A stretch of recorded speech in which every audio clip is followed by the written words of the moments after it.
Hey friends, if you're looking for quick tips to help you jumpstart your week, you are in the right place. I'm Lori Palau, host of the popular weekly podcast Organized Life, founder of Simply Be Organized, and every Monday I am here to bring you a quick organizing tip in under 15 minutes. All you have to do is click the subscribe or follow button wherever you're listening, and let's get started.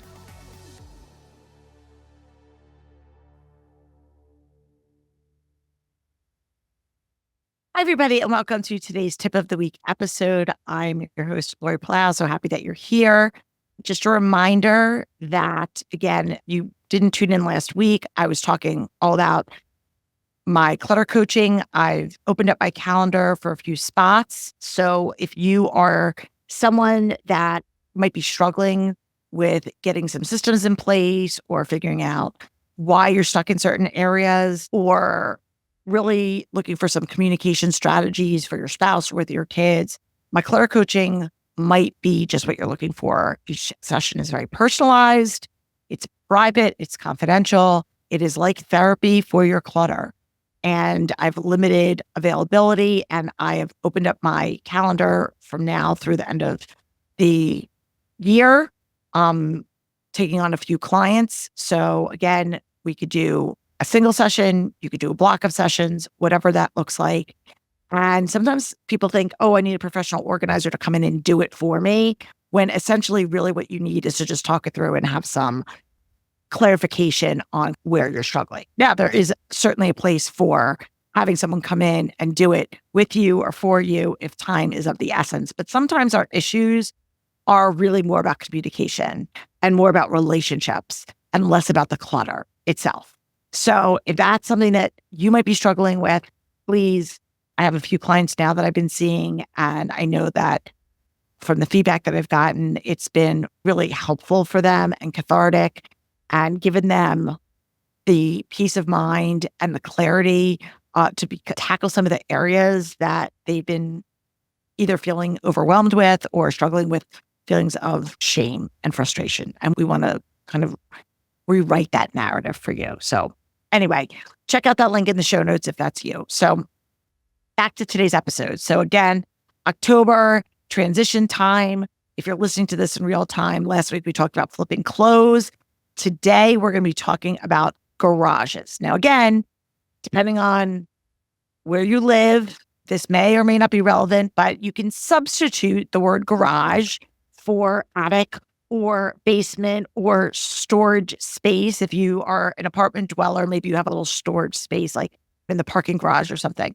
But for all intents and purposes, for my Northeast folks who have garages, and we are going to be making that shift from our summer storage to our winter storage. And by what are the things that you might want to seasonalize, I should say. And for many people, that has to do with putting away some of the gardening stuff. Like, what are the categories really? Like we were talking about clothes last week, some of the stuff that we have are just staples, right? There's things that we're going to use all year round. And so if your garage is something that you keep backstock pantry items, maybe you're going to keep them there. You have stuff for your cars, you're going to keep that there. Tools, you're going to keep that there. What are some of the things that might be able to get flipped to a different space, or maybe put in the back and have something else come to the front? For me, or for us and our family, we have a small shed on the side of our property.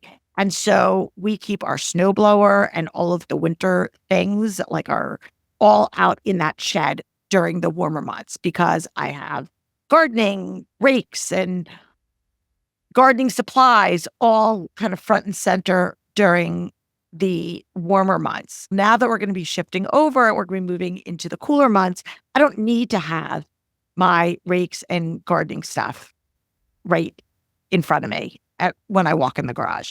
Talk about prime real estate last week. Again, prime real estate is the notion of having the stuff that you're using the most often in the easiest to see and easiest to get spot.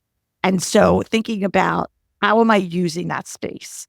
How am I using that stuff? So if you're not using your lawnmower now, or your kids aren't riding their bikes because we're moving into the colder months, maybe we can put them up, hang them from a loft, or put them on the wall, or move them to a different spot and free up that space for other things. Other things that we might do is if we're not a skier family, but a lot of people are skiers. So you might want to swap out your boogie boards and your surfboards for kind of your skis and your snowboards. So thinking about what are the things that we do as a family and our hobbies. What are our fall's a great kind of tailgating time? Do I have tailgating supplies?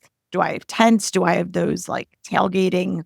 I don't even know what you call them, like hot plates or like mini grills. Are those things that I'm accessing often and they need a prime real estate? When the summer, maybe you're not doing a lot of tailgating because we're not in football season. But once that kicks in, if you're someone that is big into college football or NFL, that might be something that's kind of part of your routine and you want to be able to get that and put it away easily. Thinking about how does my family operate? What are the things that we use on the regular? And does it have an easily accessible home?